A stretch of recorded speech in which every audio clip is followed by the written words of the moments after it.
That is making waves on social media. So many stakeholders have so much to say about this. You can be part of the conversation as well, and we can get interactive. We are giving you the power as well.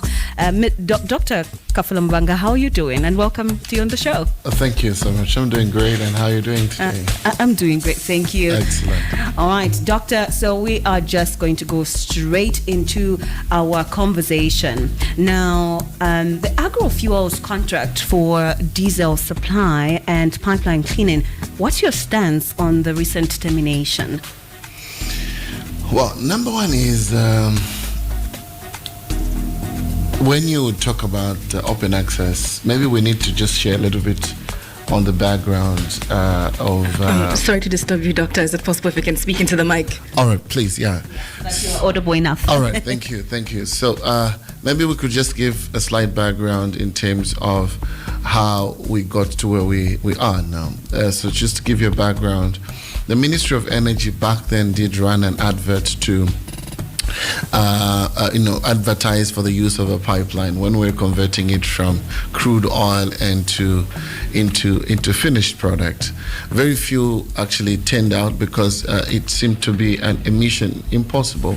So Agrofuels apparently was one of those Zambian companies that participated in that process and basically provided kerosene and diesel to clean up that, and that's how they ended up into using of the pipeline. So basically it was it was a tender and few people participated. All right, notwithstanding so many other issues that could have come around, but that was the initial point. So in terms of termination, of course, when you look at it, it's government's aim has been to, give an open access to this pipeline with a view of reducing your cost of fuel prices.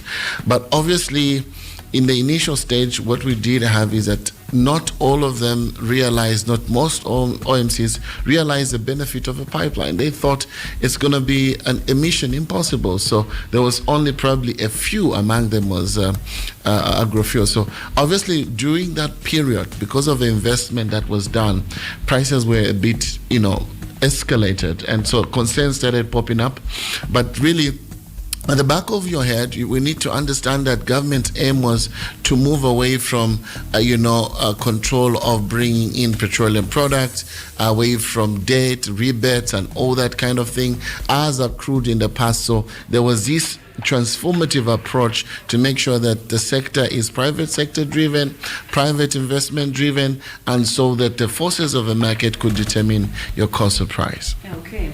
So there is also a concern that has been raised with regards to the agro-fuel, that at some point there might have been a possibility of them leeching off people when it comes to the exponentially high prices that they had. Well, I've been a strong advocate of reducing palm prices, but you need to understand that, first of all, in Zambia, we do not have a very serious support system in terms of our sector by the banks. So most times when you're bringing products with those huge volumes, you need to borrow money from somewhere. You need to borrow money. I'll give you a very classic example. Indeni has been given slot to supply, but as we stand, Indeni is not financially able to supply that cargo. they need to borrow money. And for them to borrow money, the lenders, the owners of this money will factor in the cost of borrowing. The cost of borrowing then pushes your cost up. So what we do have really is a gap in terms of financing. I think I did speak out at some point, I think last week, where I was urging, the banks to realize the need that government has enabled this environment, but to respond to that, the government cannot get into the finance market and be able to finance these, very serious undertakings. The banks need to realize that government has created an enabling environment, and as a way to support government, we want the banks to show up, give very,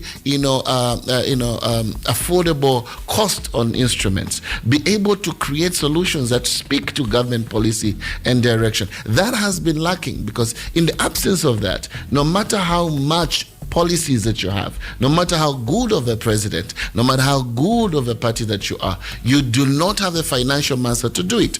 What we did have in the last regime was Bank of Zambia had to come in to cushion some of these, but that's a very delicate move. So this government says, no, look, we don't want to be involved in financing.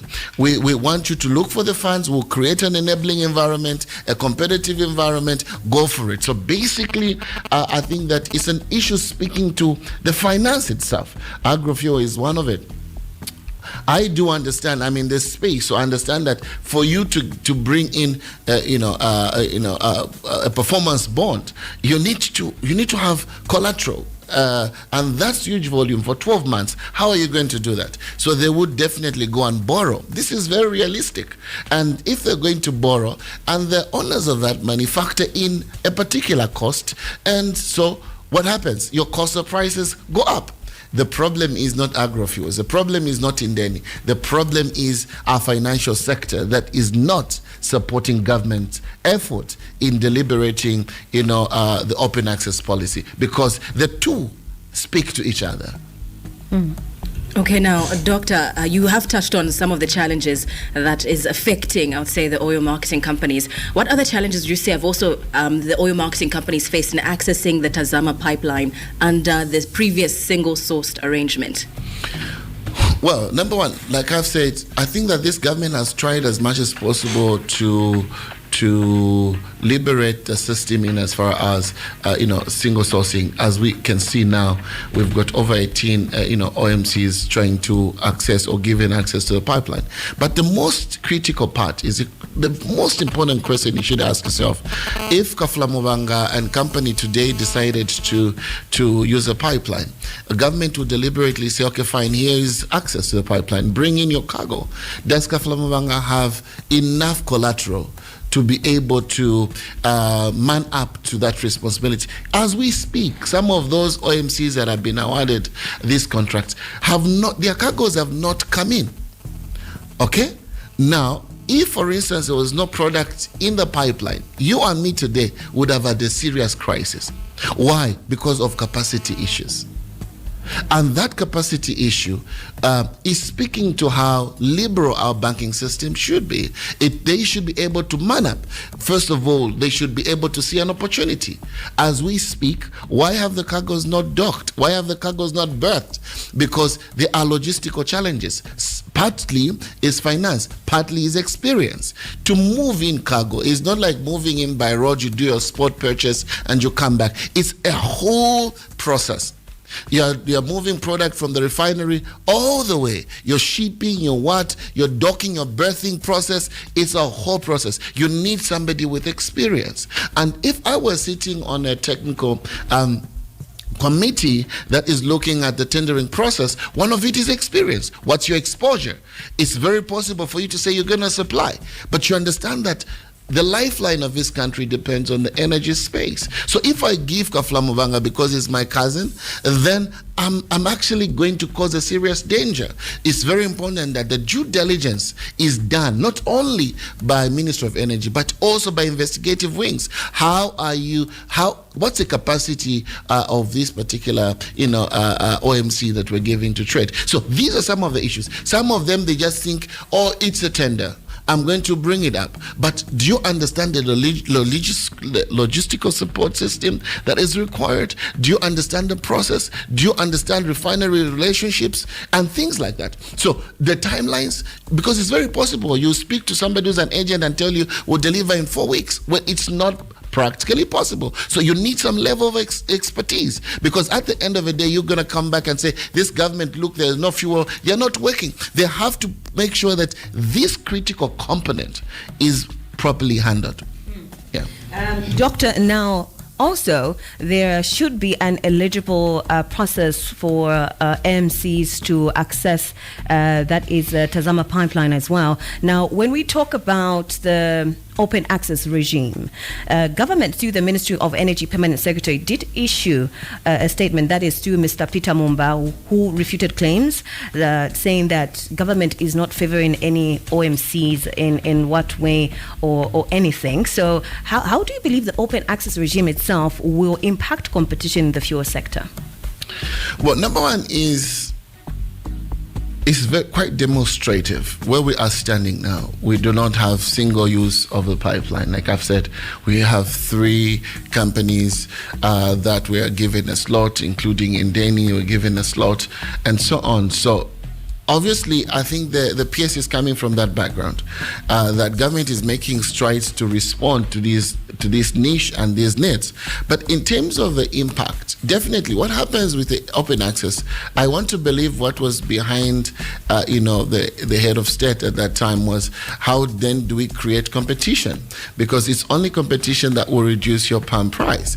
So as we stand right now, as you could see from the tendering process that was very open, we had the lowest bidder was sitting at about 43, I think, some about 43 US dollars. All right. Now, basically, because of that, it has reduced your cost of palm prices. That is what competition brings about, fair trade. And also the trickle-down effect of that is that the beneficiary at large is the country. You know, your cost of doing business becomes a bit lower. You can afford a genset, put in power, put in diesel. And as we go on, remember that this is a monthly a tendering process, because it then reciprocates correctly with a monthly model pricing. All right? Because first of all, you must have prices you float for that particular month, and then it speaks to your monthly review process. So then there's a sequence. It's speaking to each other. The system is speaking to each other. So you cannot have a standard price, but you review your pricing monthly. So the competition now brings in that aspect. You're able to see that obviously we're going down. We're not going to go up, because everybody's going to look for the right source, cheaper source, and basically will stabilize the palm prices. All right. This is Voice of the People. So we are having a conversation, the current state of the energy sector. And in the studio, we are joined in by Dr. Kafula Mubanga, who is the president of the Oil Marketing Association of Zambia. You can be part of the conversation. The phone lines are open for you to participate. You can come through on 0955 997 997 or 0979 192 485. That is 0979 192 485. Or you can go through to our socials as well and be part of the conversation. So now back to you, Doctor. So you did also talk about competition. There can only be one company that is going to monopolize the market when it comes to the energy sector. So do you think government's decision to single source diesel supplies has been transparent and fair, and of course fairness to everyone? Before you answer your question, Doctor, let's go on a bit of a break. When we do come back, we're going to continue and also take your phone calls as well. This is Voice of the People. Voice of the People, Monday.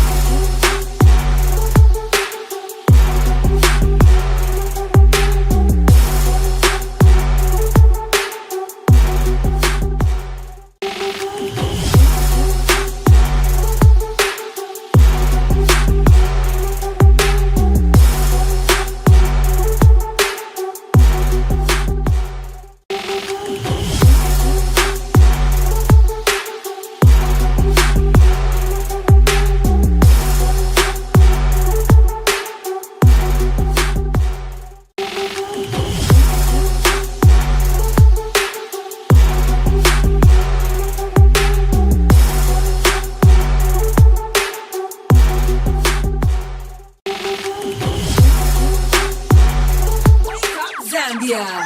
Good morning. Good morning. A brand new morning experience is coming your way. Introducing the Power Breakfast, where the queens of breakfast serve up the hottest conversations, freshest hits, and everything you need to start your day right. Catch the Queens of Breakfast every weekday from 6 a.m. to 10 a.m. on Power FM and Beats TV. And no, this isn't an April Fool's joke. It all begins April 1st. Power up your mornings with the Yongchang Power International Breakfast. Tournament in China has received a boost with the arrival of a Turkey-based duo, Lusha Mwemba and Martha Tembo, in camp. Your Power News in 60 seconds at 8 hours, live on Power 91.3 FM. Upfront and reliable news every day. Power News in 60. They say the world is what you make it. Now let's change the game and ask for more. Because this is it. This is the real thing. Nothing beats the feeling of opening an ice-cold Red Rock Cola. Red Rock Cola is your perfect partner at every meal. Your date chaperone, your cheers mate at every score. Zambia. Good morning. Good morning. A brand new morning experience is coming your way. Introducing the Power Breakfast, where the queens of breakfast serve up the hottest conversations, freshest hits, and everything you need to start your day right.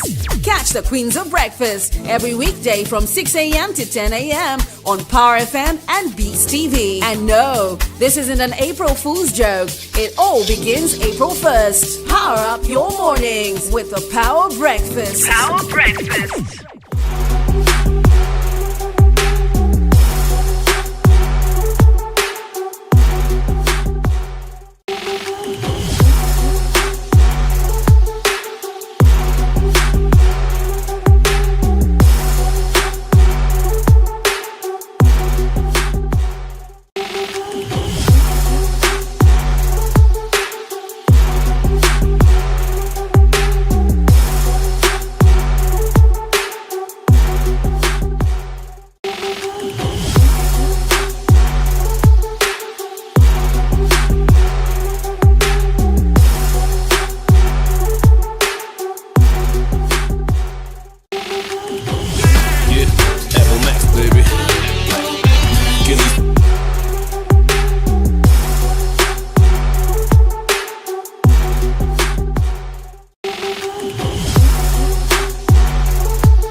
I am a man of my weight. Take a kapoka high grade.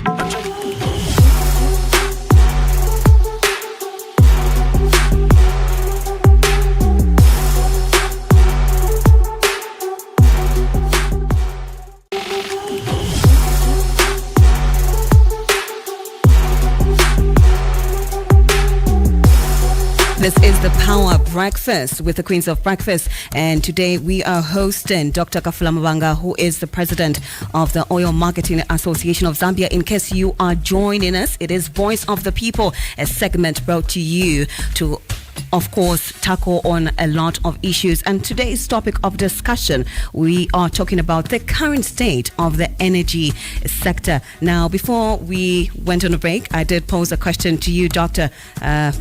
What can you say about that?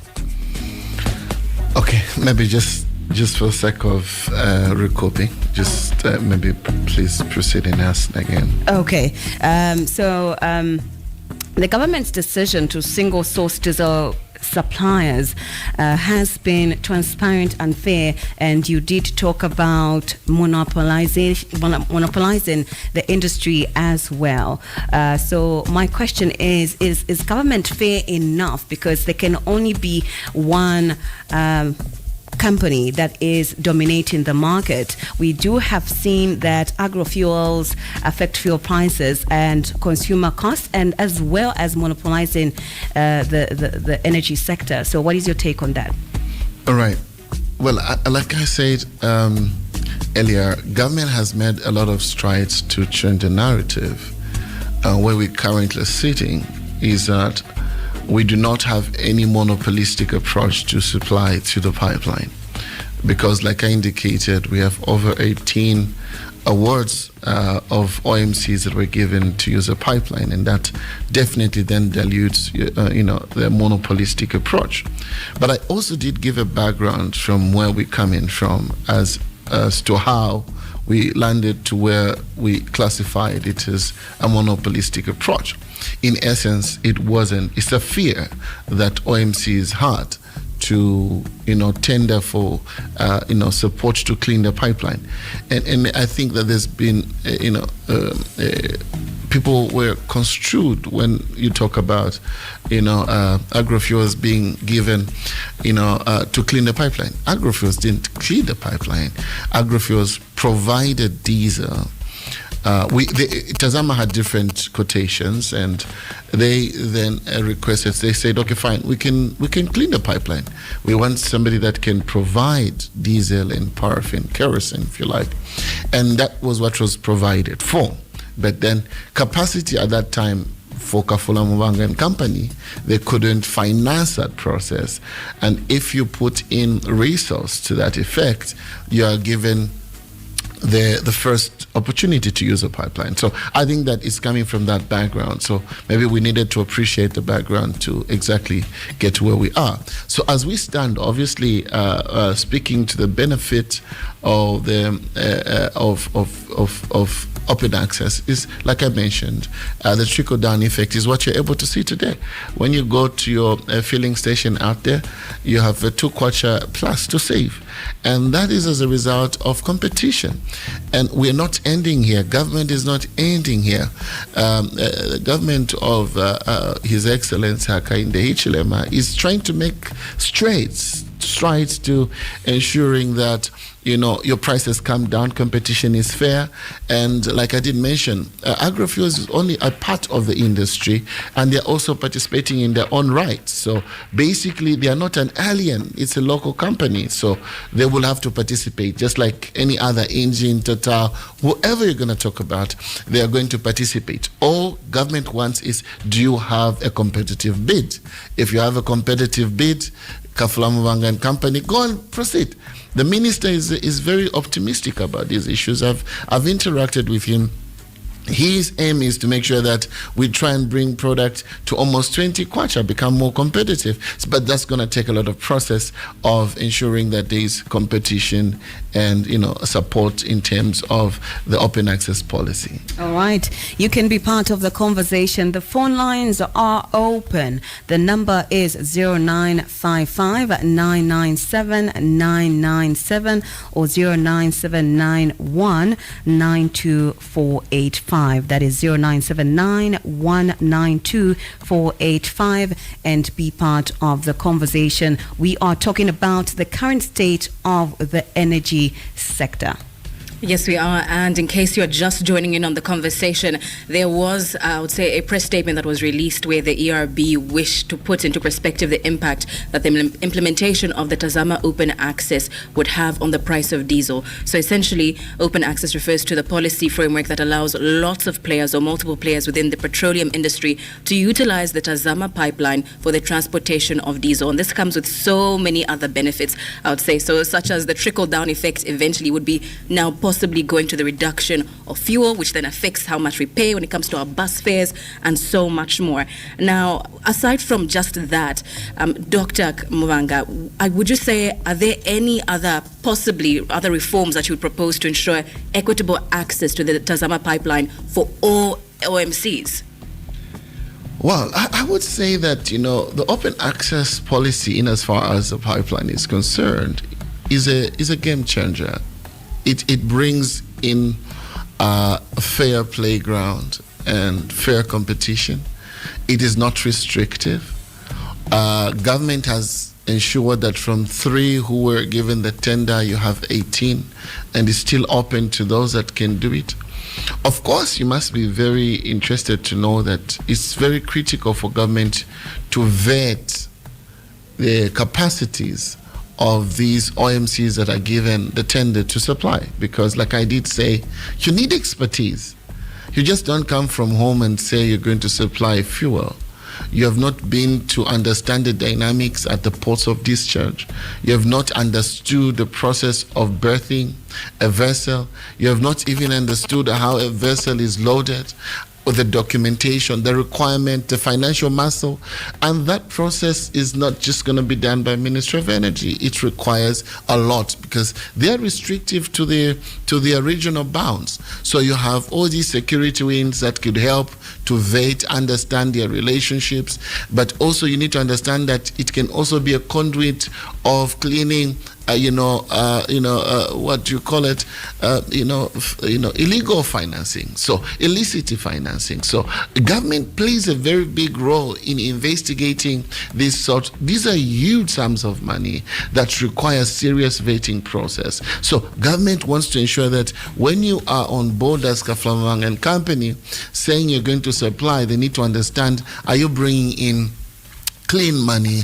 Are you financing? Are you not terror financing? And all those issues. So they require a very robust approach in as far as vetting. So from the vetting process, that's why you have the preliminary tender requirements, so that you meet the preliminary requirement. Then you go to final, selections and so on and so forth, based on however you're going to design your tender process. That is to make sure that the vetting process is very adequate. So that is basically where we're at. And to stop you there, with your experience, and I'll say your overview so far, would you say that so far the companies that we do have in Zambia, if they were to be vetted right now, do we have a number of them whereby we've got good players, or is it a little bit shaky? What would you say on that?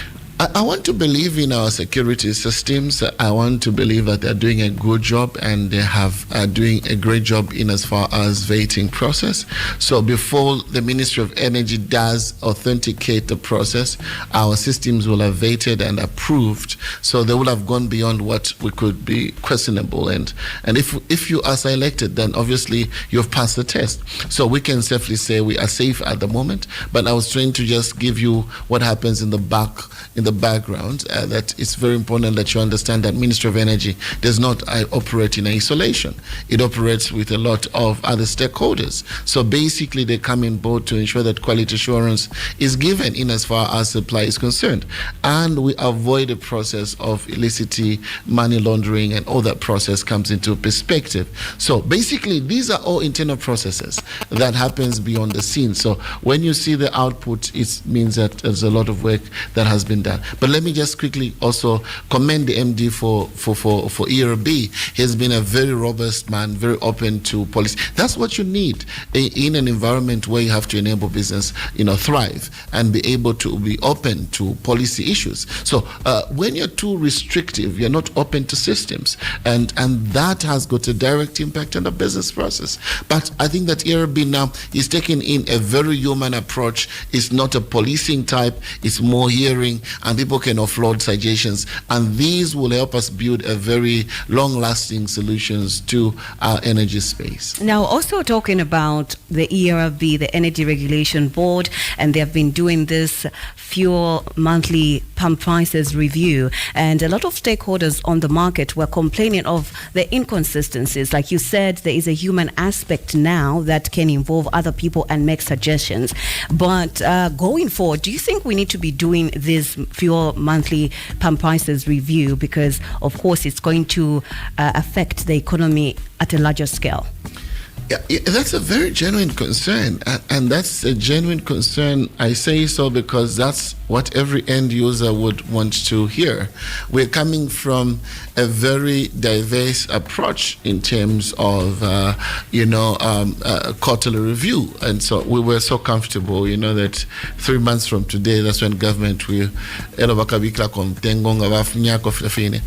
what I'm trying to say is that different systems speak to different approach in terms of management. What we need to understand is that prior to this, we did have, Indeni that was bringing in stock feed and then processing to refined product and was accounting for over 60% or 50% supply of national demand. And because that was state managed, it was going to be very easy because state to state would get into an engagement where prices could be consistent from source. You bring it in, it becomes, consistent for the next 3 months. There's what you call as locking in price. So they lock your price up for the next 3 months. Then you pass that benefit to the people. But you need to understand that that did not come without date.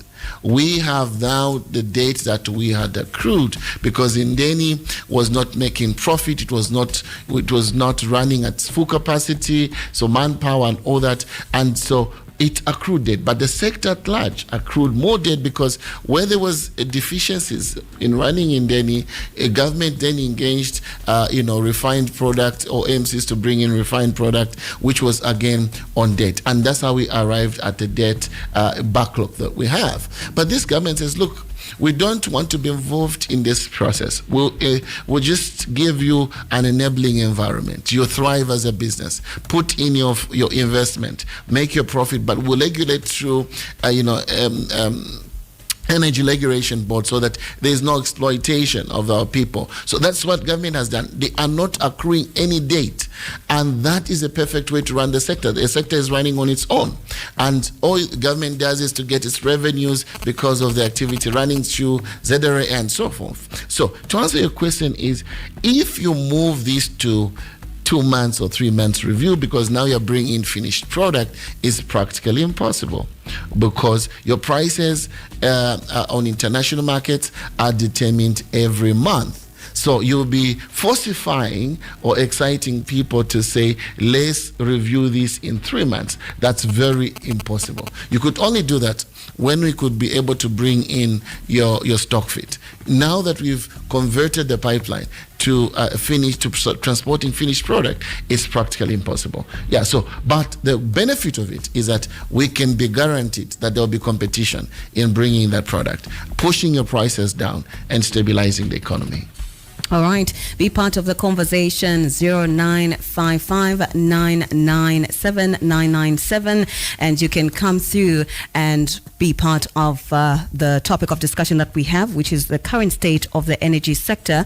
We are joined in the studio this morning on the Power Breakfast Show by Dr. Kafula Mubanga, who is the president of the Oil Marketing Association of Zambia. In case you have any questions that you would want to throw to him, he is here available to answer those questions as well. Now we are going to jump back for the on the Tazama pipeline for OMCs. What reforms would you propose to ensure equitable access to that?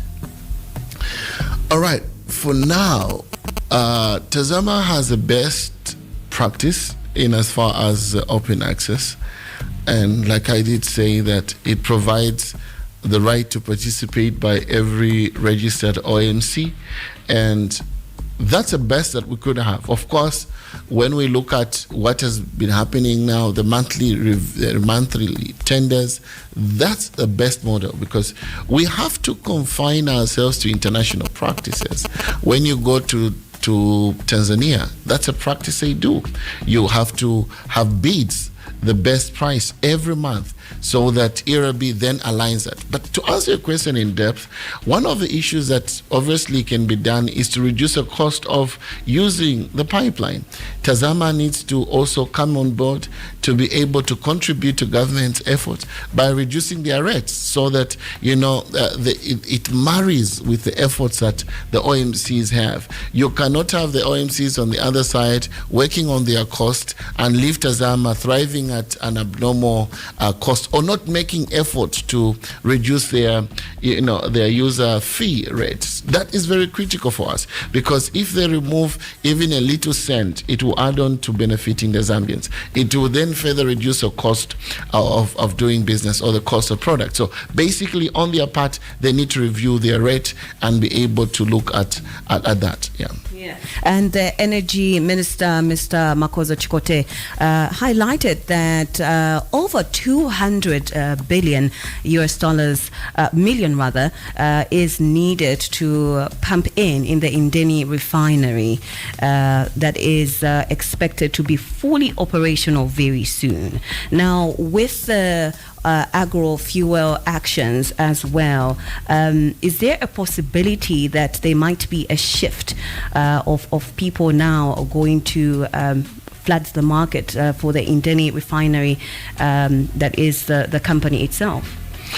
Well, number one is if government opted to resuscitate operations in Indeni, what you're going to have is they will definitely have to apply a two-way model system in the sense that Indeni would be able to run its stock feed.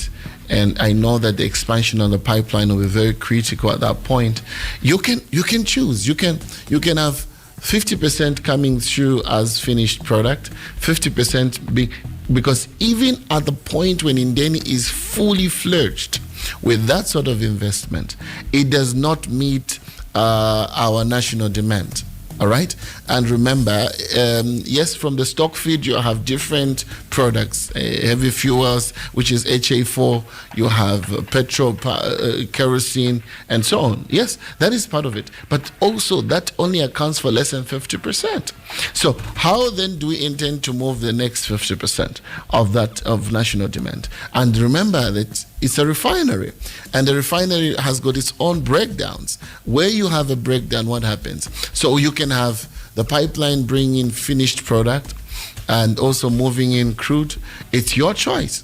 It's a cost of investment, but you can also have the roads working so that there is no point where we run out of stock completely. We can move from one point to the other. We can depend on three systems that will give product security in the country. That is viable. So yes, that is something that government needs to look into to resuscitate, Indeni. But we cannot throw away the benefit that moving in finished product would bring. It's timely. If you've noticed that there are no queues anymore. In filling stations, very little of it if it happens. But in most cases, you simply choose your point of refilling, and there are no queues.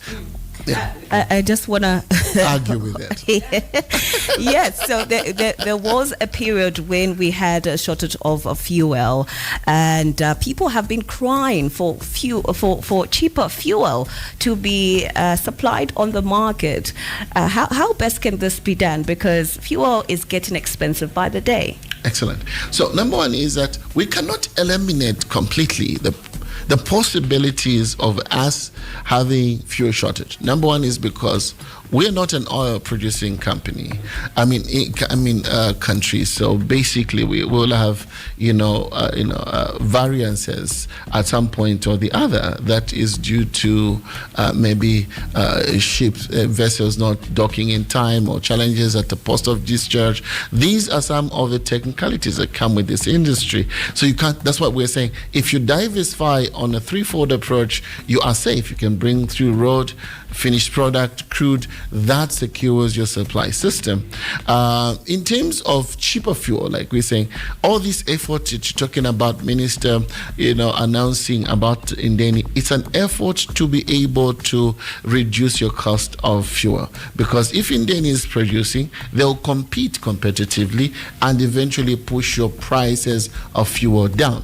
But if Indeni is completely shut as a refinery, obviously you are depending on other refinery who will put markups, or then the financials who will put their own markups, the dealer margins, and so on and so forth, causing your prices not necessarily to go steeply low. But all these efforts are being done because of the dynamics of the industry. So definitely you are guaranteed with that stable plan to reduce your cost of pen prices. Actually, when Fortress brought up how the cost of fuel is quite a little bit pricey, we have been hearing within the grapevine how actually in Malawi, fuel is said to be around 16 kwacha, 17 kwacha, and we're hearing of Zambians who travel to Malawi to go buy fuel and then come and sell it this side. So now the question of which a number of them are asking is, if Malawi is right next to us, how do we as Zambians have fuel that is more costly than the ones who are right next to us, Malawi? All right, so I think I happen to be a victim of that particular complaint, Yes. if I say so. Yeah, but I happen to have traveled to Malawi to just get factual reporting. I think that's before VAT. That's your cost before VAT. Their system is differently built. But yes, they're slightly cheaper. But also you need to understand the dynamics around the geo-positioning of the country. So if you're going to bring in product, for instance, up to Eastern Province, your cost is going to be different if you bring in product up to Nsaka, because our depots are strategically positioned in Nsaka and Dollar, all right? So why? Because you don't just bring in product and sell it. It must be inspected to meet the standards, to avert hazards, issues. So if you're going to add your cost of transport coming here, your storage and things like that, Malawi is very closer to Beira, so their cost is very cheaper. But you want to also understand that government is also exploring possibilities of using a train to bring in product via Malawi because it's going to be cheaper. Government might also look at bringing in, with that in mind, I'm thinking already that they want to stage in a storage facility by Tazama near that border so that product can be coming there. One of the quickest way to reduce your cost is to build internal, pipeline system from Eastern Province. Put up a pipeline that feeds into Nsaka feeds into Ndola, Ndola feeds into Solowezi, and so on and so forth. Because the cost of moving that product, if it reduces, it has a direct ripple effect in the cost of your palm prices. As long as your cost of moving product is high, then your cost of palm price is going to be high. So those are strategic, approaches to mitigate the cost of your palm prices. But these are the costs that come with business process, and we cannot avoid them completely. So, like I did mention, the geographical positioning of a country determines. I'll give you an example. Congo, Zambia getting very cheap price, but Congo is like 5 kwacha more. All right. So what happens is it's also the cost of doing business. It's a business model. But you need to understand that Zambia has a very, very strategic position. It can feed into DRC as well. So our demand goes into DRC. Expansion of a pipeline will bring more business because then you can feed into the DRC as well. So all those are strategic issues that obviously government can't stop them at once because of financing, but they move in. I'm saying we move in as though I'm a government worker, but yeah, they are moving in slowly to address these issues, and gradually we'll get there.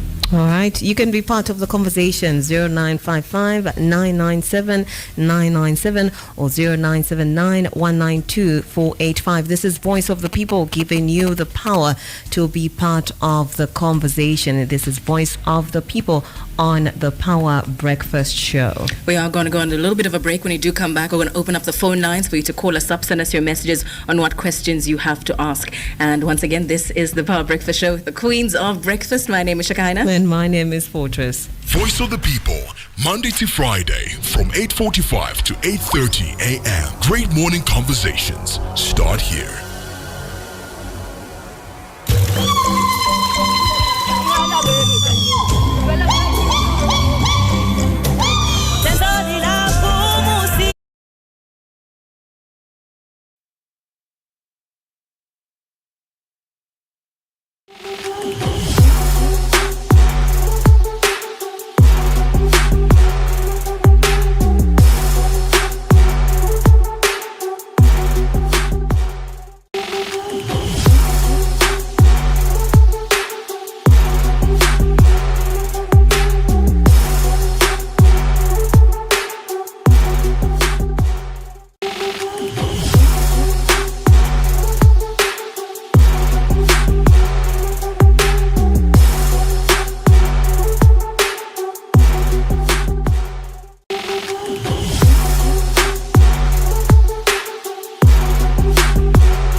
based on.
I'm trying to get rid of the thought, your backside in my head.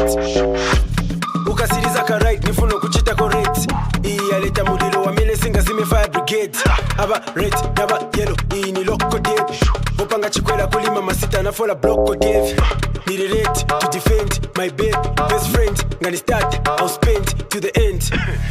Need a red to defend my babe, best friend. Ngani start, I'll spend to the end. Utangi, shit, woman. Your bad, your whole bad. Utangi, shit, my woman. Your bad, your whole bad. Yeah, uisazi bai. Chai pachati uisazi bai. Uisazi bai. Uisazi bai. Yeah, uisazi bai. Chai pachati uisazi bai.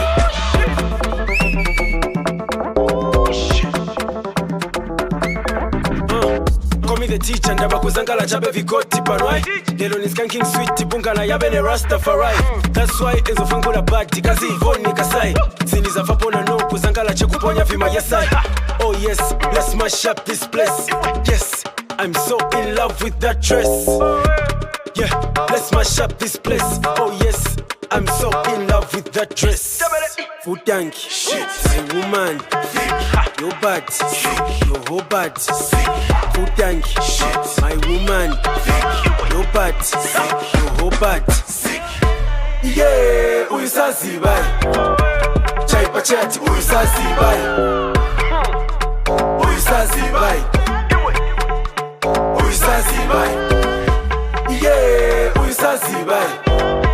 Chai pachati uisazi bai. Louis Daga Ostas. Uisazi bai. Usbi. Uisazi bai. Chirumubang. Chai pachati uisazi bai. Yo pizza dirai. Bonga chalo chasi. Focus.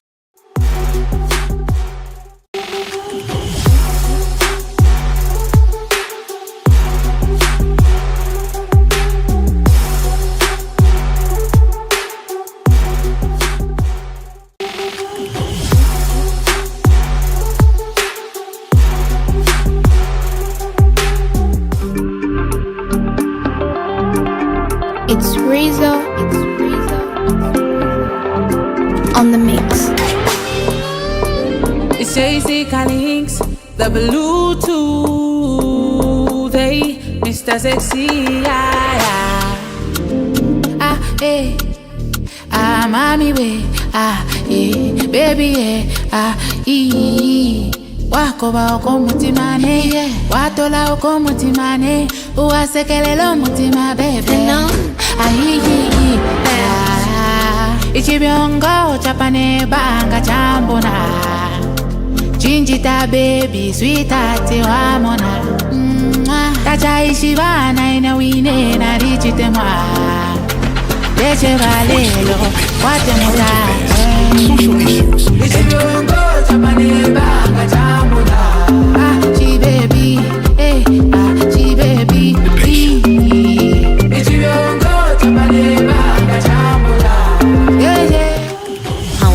Breakfast Show on 91.3. You can also catch us on channel 92. That's on Beat TV.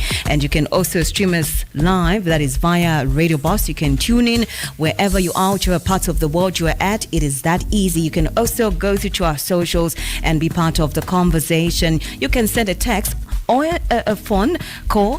You can come through by calling us on 0955 997 997 or 0979 192 485. In case mune ipshokobata kashana understand itsungu. Yes, ngamulande chibemba ichinyanja ichitonga. Yeah, my Niger is not that nice, but we can converse in that. It is Voice of the People. We are giving you the power for you to come through. Timwaisa mwatutumina nambo kwati ya nachafu kupshako wa Dr. Kafulambanga wabali mu studio mbepshe kwa ma question kwati I think with regards to the energy state of the current state of the energy sector in itself, because they do fuel monthly pump prices and kula mwama ko complain, or if it's not that kula mwama ko kulanda no ama buses zina basta rise ama transportation maybe mulea ku Charleston, mulea ku Avondale, maybe mulea ku other side, and you're like, yeah, so those might have been the questions that mukwete mukutumuisa 0979192485 and be part of the conversation. Now, Doc, this is a conversation that we definitely need to have now as the world is going digital, the world is going technology-wise. So Zambia is transitioning towards electric mobility with the BYD unveiling few new electric car models. We are going the electric vehicle way, EVs as they call it. Before I dive into that question, maybe we can talk to somebody right now. Unfortunately, they've hung up. Seems like they were beeping. Please do call us. Don't beep us. We want to take your call right now. That's on 0955. Okay. Once again, they were beeping. Okay. So the number is 0955 997 997 or 0979 192 485. You can use either of the two studio numbers, that is 0979 192 485 or 0955 997 997. Hello, good morning. No, all right. Yeah, I think we're just having a little bit of a network challenge there. So yes, I was talking about electric vehicles. If it is Japan has a market that has been flooded with EVs that have flooded the market. Now, with regards to the future in Zambia, where do these fuel markets stand with regards to EVs, electric vehicles? Well, number one is EVs are okay, doctor, you're gonna hold that thought. No, I think we need to speak to someone. Hello, good morning. Hello, can you hear us? Okay, they've hung up, unfortunately. I think it is the network. We're having some network challenges, and yeah, that should be sorted out as soon as possible. Yes, go ahead. Yeah, I was saying that the development of EVs is obviously going to impact our generations and generations after. But then I have seen that Zambia has also accommodated that we do have a couple of these EVs on the market. But then we have a limiting factor, specifically speaking to the Zambian setup. We have problems in terms of, electricity, charging points. If you're going to Luapula, Luapula is believed to be a very sophisticated place. I believe that take off Masana and Luapula. Takavama stations actually charge. So if you're going to Luapula and along the way, you want to find a full-fledged filling station that has got a power source for you to charge your EV, you're going to have a challenge. In between Luapula and going that side, in some parts of Zambia, there's literally very little supply of electricity except in few parts. So in African setup, it's a model that we will have to keep responding to as we develop, but definitely it will have a serious impact on the the fuel space, Obviously, when that grows up, you will have to run a parallel system. You've got the EV on the other side, and then you also have your diesel propelled or petrol propelled vehicle systems. This is technology that will keep increasing, but of course we are responding to it as a market in Africa, but very slowly so, because of the internal challenges. When you go to Europe or developed countries, almost every part has got proper power source supply, and so they don't have a problem. You go a few 10 kilometers, you find a charging port, and things like that. So they have implemented. It's not just coming with that implementation, it's also coming with these systems that support the EV system to run. And basically our infrastructure right now is very limited. If you go to any of these filling stations, it's most unlikely that you're going to find the charging sources in those particular places. So government has to invest into the charging sources, but also you look at what source, what amount, what voltage are we generating as a country? What does that take off from the national grid to be able to feed into the EVs and things like that? All right. So basically, those are some of the dynamics that come with the EV propelled systems. Okay, seems like we have a caller, but once again, we're still being beeped, unfortunately. But still, you can join the conversation. This is Voice of the People. You can call us up, send us your messages as well. That's once again on 0955 997 997. We are asking you what is on your mind. What questions do you have? What comments, what queries? And you can do so on 0979 192 485 as well. You can also send us your messages in case you're thinking, if I call in, they're gonna find out who I am because of my voice. You can remain anonymous. Yes, you can. Okay. You can send us a text message as well if you want to ask your question.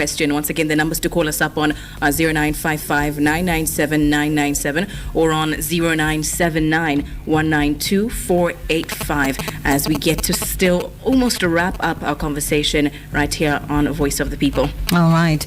Now, as we'll be wrapping up our... Okay, we do have a caller. Hello, good morning. And they've ended the call. I think it's a network issue.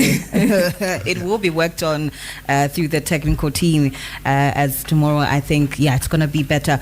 Now, Doctor, as we'll be wrapping up our conversation, what steps do you think government will take to ensure transparency and as well as fair competition in future fuel supply contracts? I think that, yes, the open access might not just be the final... in its final state. We keep amending based on the dynamics that will arise, challenges, and also requirement by the sector. We'll keep developing that concept and making it more transparent. But I think that for now, government is in a strong footage in enhancing transparency in as far as tendering process is concerned. Like I've said, we've had for the first time a monthly tender system to access a pipeline. It's not limited to a few. It's open to everybody as long as you are registered OMC, you meet the preliminary requirements. Government has opened it up to everybody. So in my view is that as an association, government has done its best to ensuring that there is transparency in as far as the tendering process is concerned. But that should not take away the vetting process, because we don't want you to get the tender and fail to supply the country.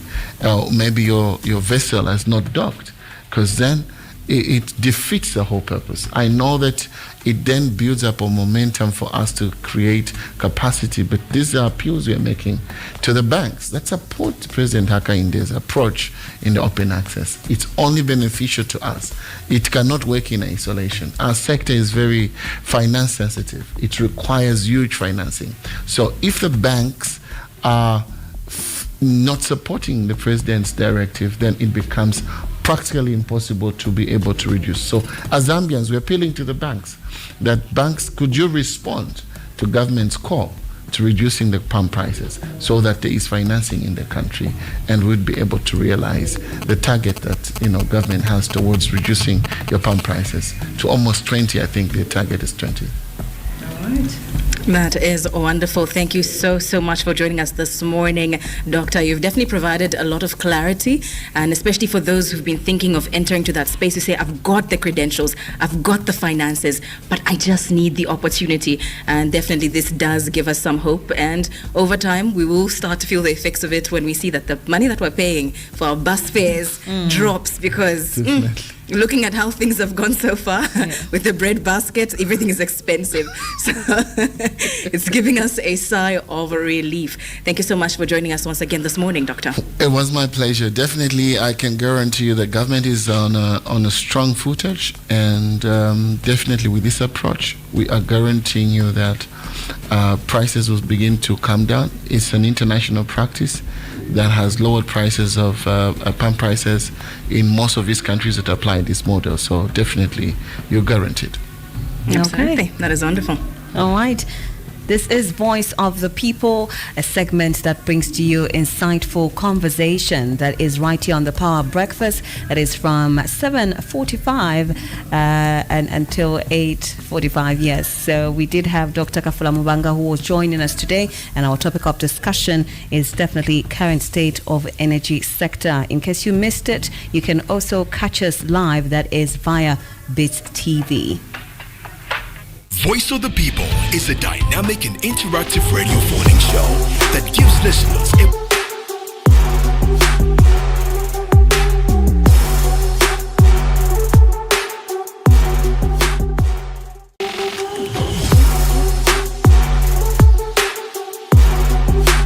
Wake up, Zambia. Good morning. Good morning. A brand new morning experience is coming your way. Introducing the Power Breakfast, where the queens of breakfast serve up the hottest conversations, freshest hits, and everything you need to start your day right. Catch the Queens of Breakfast every weekday from 6 a.m. to 10 a.m. on Power FM and Beats TV.